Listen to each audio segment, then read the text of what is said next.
Hello and welcome back. Today I will be talking about the fifth value of kidocratic education, molar to molecular. This is a notion promoted by Deleuze and Guattari, taken from atomic physics, that differentiates between aggregates of something, which are molar, and tiny entities that are barely perceptible, the molecular. In 1,000 Plateaus, Deleuze and Guattari apply the molar and molecular to political bodies. Molar entities belong to the state or the civic world.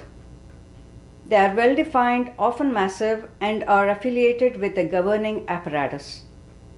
Their molecular counterparts are microentities, politics that transpire in areas where they are rarely perceived. In the perception of affectivity, where beings share ineffable sensations. In the twists and turns of conversation having nothing to do with the state of the world at large. In the manner, too, that a pedestrian in a city park sees how the leaves of a linden tree might flicker in the afternoon light. Molar entities are institutional, like the family or the school or the state, with clear hierarchy of authority and modes of operation. While molar and molecular aspects coexist, it is the flight from the molar to the molecular that enables affiliations of the kidocratic kind. Richard Lindner's painting, Boy with the Machine, illustrates exactly that kind of flight from the molar to the molecular. The boy has plugged into the world in a way that bypasses the authority of his parents. Indeed, the Arab Spring, various student movements in Hong Kong and all over the world were enabled by the internet. According to Bataille, the love of lovers is a limitless and useless loss of self between two people. They belong to the realm of expenditure and play, whereas a married couple with the acquisition of children and wealth belong to the molar world of work, law, and the state.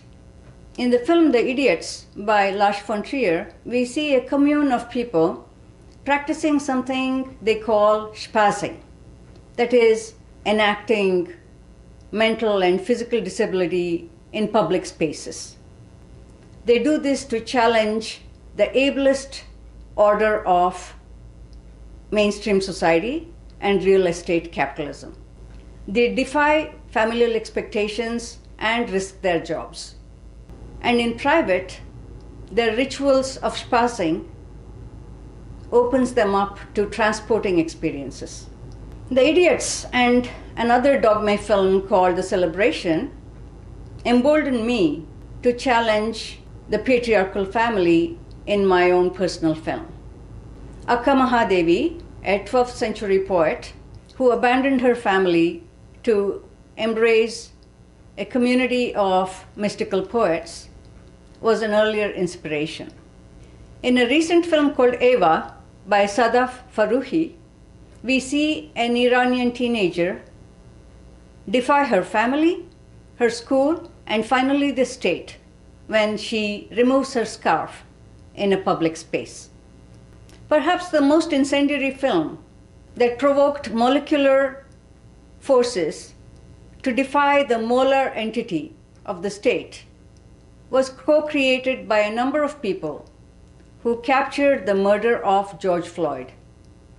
Molecular forces took to the streets and demanded a defunding of the police.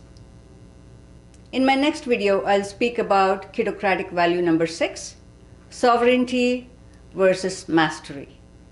Till then,